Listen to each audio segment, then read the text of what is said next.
All right, we're talking about kiddos because both of our day jobs, we deal with them, and we're talking about disciplining them.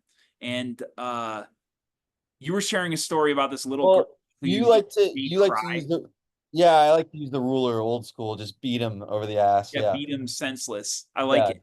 Just But knock we him out. gotta bring corporal punishment back. Actually, I kinda bro, there's something to be said for that. Some Oh my teachers God. went too far, but, I believe in Yeah. it full. All right. You're down to get medieval on these kids. That being said, no, we do not do that. I was just laughing about it's not obvious how to manage it. The kids in the pickleball lessons, they don't listen to me at all. I think on some level they love me, but like I make them laugh. They're so witty and they're monsters. They're like 11. Yeah. But then they won't listen to me. So the parents said I could start putting them on timeouts and putting them over in the corner. And they don't want to listen to that at first too. But then I kind of ostracize them. They'll like come back over and they'll try to start hitting the ball. And I tell the other kids, no, nope, don't hit to them. Don't hit to them. I like really like kind of like single them out. And then I'm like, Right, and they finally listen and then just start right. crying. And I'm like, look, and yeah. So Yeah, I'm bro, and yeah. it's very similarly, I'll make them sit, like, in the far corner by themselves, way ostracized from everyone else, and I'll be like, "You all see what, like, Timmy just did, right?" Oh, And then no. everyone will be kinda, like, look, and they'll be like, "Yeah, like, he shouldn't have done that." Like, Well, that's have you also had where like you come down hard on the kid and then they start trying to get in on it and like poking fun at the kid or whatever, and then I have to come down hard on them and be like, nope, Oh, no, yeah, yeah, yeah. Yeah, no, we don't like exactly. group Like, "Oh, think you think now either. you wanna get Take what it he out. got?" All that kinda Totally. stuff. Yeah. Every time they like try to buddy with the teacher and like suck up, I'm just like, nope, nope, I'm not your Dude, friend yeah, here. and call it out. Yeah. Yeah. I Yeah. we deal with very similar shit. I run a very tight shit, bro. Like, it's like those I think if you start at the beginning, like I did this year of just, like, fucking putting the hammer down, you're gonna get this demerit for this, and this, and that, whatever, and just, like, really running a tight ship, then I feel like kids like order, they like structure, they'll fall in line, and it's been great. It's been great so Is it far. all new kids? Is it recurring customers? What I is got it? a couple recurring customers, but for the most part, they're new. And my best class are the seventh graders, which I thought would be the worst, but it's because they're the most impressionable. And so if they're scared at the beginning and you run that shit, then it's like they're not going to try anything because that's the culture. You set the culture. That's interesting. I mean, for myself, one of the parents literally had to tell me that she's like, they're running the class, Duke. They're running all over you. You got to come down hard on them.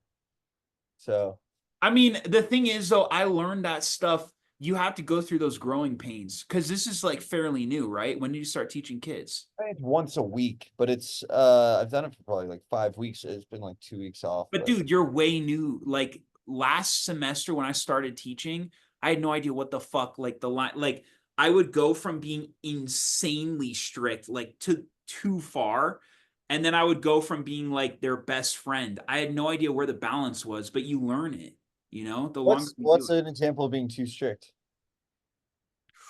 Me standing over them like screaming at them, pointing my finger, that kind of stuff. Yeah. And it didn't work. That does not work because then they shut down and then it's like game over. So you got to Right. be able to keep and also elevating your emotion makes it worse and that's what they want. They want to be able to hook you and but you keep it calm and you're like no this isn't happening whatever. I one of the parents told me too. It's like if you can like make it from a good place, like that you're still you haven't lost your cool. You're like funny and cool, but also by like being hard on them, then that's fine to be hard on them as long as it's like from a funny, cool place. Right. But I haven't figured that out. So this is what I it mean is. you will, bro. You've only been doing it like 2 months or whatever. You will. Yeah, it's a good point. And it's all good. I mean, I'm doing fine. Anyway, so that's that. So the kids have been good and stuff. Have you started working on film projects and stuff? Yeah, working on where they're writing scripts mostly right now. So that's been good, man. Good day job. But industry wise, something crazy has happened, bro. You're TikTok. TikTok. I had a channel, I had an account that I started 2021 that took off quick, but it took off and then burned out. And there's something called shadow banning, where like if TikTok doesn't think your content is good or like not good for their audience or whatever, there's a lot of kids on there and shit. And if you do it in the wrong way, if you're too violent or whatever, then they'll shadow ban you. So you go from getting like thousands of views to getting like 50 views. And it's very obvious that that's what's happening. And so the account's called Creepy Martha. Okay. The character is this woman who like has she like had kids. She alludes to the You're saying fact your account. You're saying your account? my account is called Creepy Martha. Okay. What inspired that? It just came to me like 3 years ago. I don't know. I wanted Okay. to try something. So it's me like acting like this character, making these TikToks, right? And it's basically uh I'm alluding to the idea that I had drowned all these kids and I had like 50 kids. It's like La Llorona, but like I'm this like really fucked up like mother character thing. It's like really weird and creepy shit. But horror TikTok is like a real big thing, and there's a lot of people who are looking for that type of content. So I posted something like a week ago. It's at like 2.6 million. Um, I posted another that's How at many like likes? How many likes? that one. Oh yeah, bro. We talked about this for like my other account for the burnt mill one. But that one, bro, is at 300,000 likes. Yeah. And literally it's just me like filming my fucking sink and being like I can hear her voice in the water. And like that's it. It's weird, bro. Like, and you don't know what's gonna take off.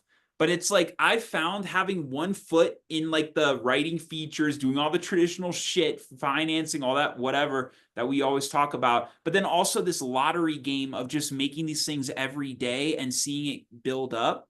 And we're at like 50,000 followers now.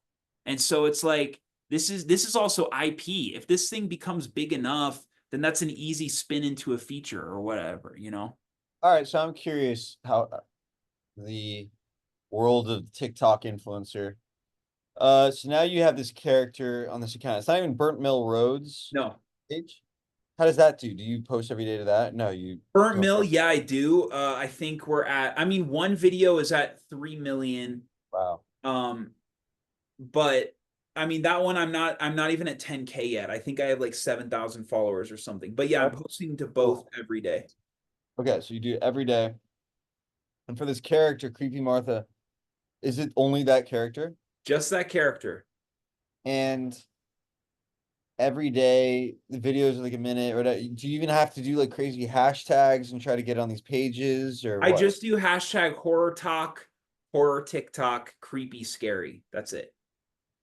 And for some reason, it's just got into all these watchers. Yeah, because it has to do with how people engage with it and how much of the video they watch. So for whatever reason, people really like this character. The comments are hilarious. It's people being like, "Will you be my mother?" and like, "I want to be your next child," and like all this shit. It's weird, bro, but it's like building out my community, you know? That's awesome. Wow, man. So how so the Creepy Martha one's from 4 years ago? Yeah, I started it like 4 years ago, and I had a video back then get to 8.2 mil, one of the videos. And when did you pick it back up? I picked it back up a week ago. 1 week. And in that 1 week, you've already had another video get huge, at least one, or what? Yeah, one video got like I think it's at like 2.6 mil. And then I have another that's almost at 500K.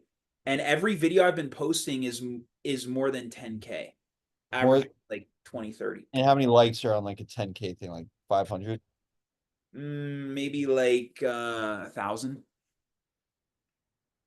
Dude, that's the least amount? Yeah. Wild. Yeah, bro, TikTok's crazy. You've been Like posting for 1 week and that account has how many followers? it's almost I think it's like 49,000. But It had before it had like 45 or something. And they didn't fall off when you took the break? No, they didn't fall off. And I got comments too of a lot of people being like, Martha, I haven't seen you in 3 years. So it's retained some people. So funny. I mean, fascinating. So do you think stuff like that you could replicate that if I did like everyday comedy stuff like and 100 fucking percent.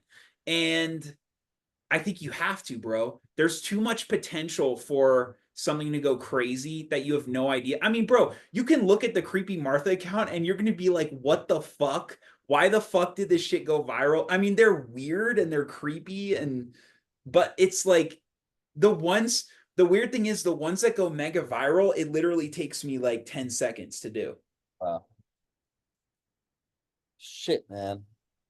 I think you got to hop on it, bro, just because it's like everything that you're doing, you're going to be successful, right? But this is just one of those things. There's too much attention on TikTok right now. Like that is the platform. Well, YouTube, should I do something with value mentality for it too? 100%. 100%.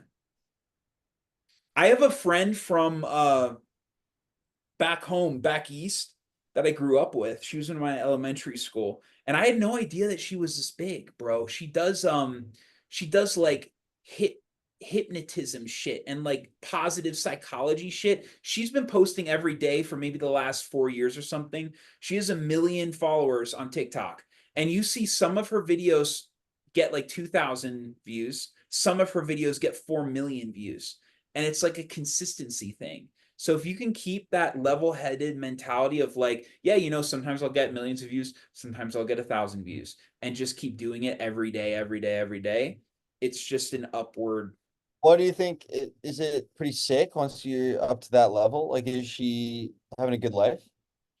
Dude, I'm already getting paid, and I all you have to do is get to 10,000 um followers, and then it averages about every 1,000 views you make $1 if you make videos that are a minute or longer. So you get to join that creator fund or whatever they have. And yeah, seeing her numbers, yeah, I'm sure she has a great life. Like she doesn't need a side hustle. That's the thing. Um, and the other thing is, so you recommend it.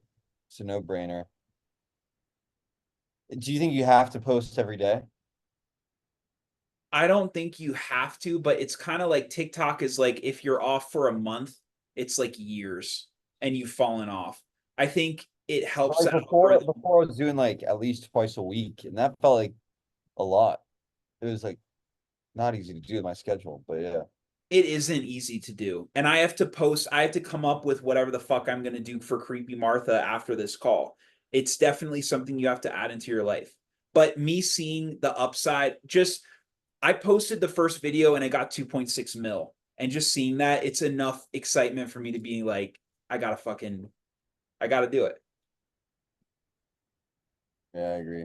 But you got to carve out the time, and that is really difficult with all the shit that we got going on. But it's kind of like you saying the thing about pickleball to me, which like I don't know, man. I don't know. I'll have to I'll have to sit with it because that is also carving out a lot of time. But you've made that part of your lifestyle, and obviously it's paying off. Yeah, So it's just a matter of all these things are things you can do. There's not one way up the mountain or in the house or whatever. It's just a matter of what works for you. totally. I mean, I tried the TikTok for 6 months, I think. It six didn't work. months and you were doing what, two a week? Yeah, but like my point is like I really tried and I was consistent like 2 a week doing it and like put in a lot in those videos. And really my takeaway was like it was great for me. I creatively kind of grew and was making great videos for myself. They weren't like cookie cutter perfect for TikTok. They were more like long form skits Right. that I was doing. But like it was what it was. And I'd get 21 likes here, Got it. 20 likes I'd be there. curious to, is your TikTok still up? I put all the videos, made them private. Okay. Because I'd be curious to take a look at them, only because the thing is, you have 1 second to make an impression. It's Yeah. like insane. It's YouTube, maybe you have 5 to 10 seconds. You literally have a second on TikTok because it's so fucking easy to just scroll. And you'll see my most successful videos, you have to go fucking extreme. Like the beginning of my videos, I have like the text is something like, my child drowned last year. Like it's that kind of shit. And it's so fucking intense and like, what the fuck is that? That people then watch.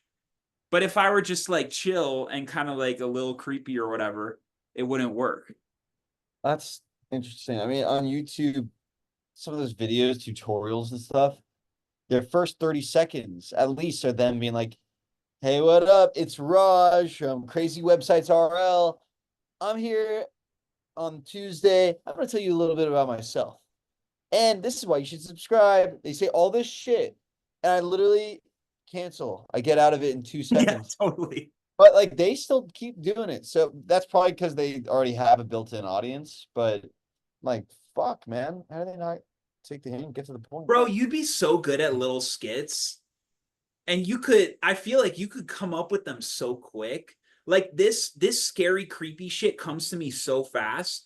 And just seeing how you are with impressions, even like I'll say like Jack Nicholson or something, and all of a sudden you fucking go into something. And it's Yeah. like, I just think you could just shit these out just quick. Maybe I've got to think about how would it be suited better to TikTok rather than just what would be good for me in general to do. Right. I know, like, what's my TikTok version? I don't know. I haven't been able to get underneath it for some reason. But maybe, yeah, you just kind of reminded me though. Anyway, I think you could be huge, bro. There's this guy that I collabed on one horror short. Um his handles I think Padilla, and he's got like millions of followers, and just seeing his comedy stuff and what he does, like I could totally see you. Bro, you could 100% be a TikTok influencer. And I know the end game is the acting, but you can that can pivot into everything feeds into this well. yeah, it's definitely an angle. All right, point taken.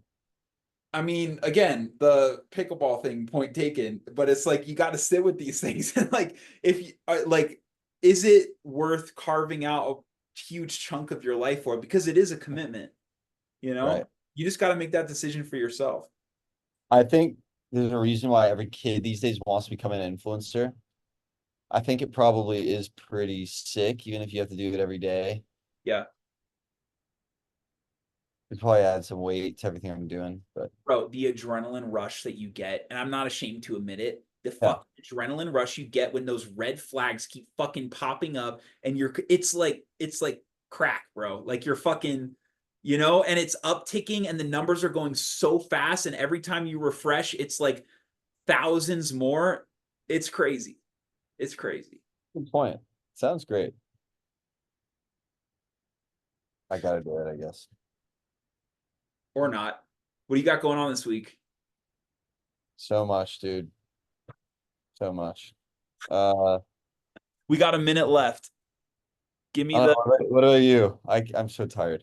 Yeah, I feel you. I'm gonna submit my script on Friday that I've always been talking about, the one I'm gonna shoot myself. I'm submitting that to the manager. He gave me 6 weeks, and the 6 week mark is on Friday. So we're gonna make that happen. Congrats, dude. Thanks, bro. I'm ready to not write for a little bit. It's been a lot. Wow. I've heard that before. Yeah. Yeah. All right, boyo. Sick Great to stuff, meet man. you, bro. You too. Congrats on everything you got going on, I appreciate it, brother. You too, man. Sick. bro. I'll see you next week. Okay, sounds great.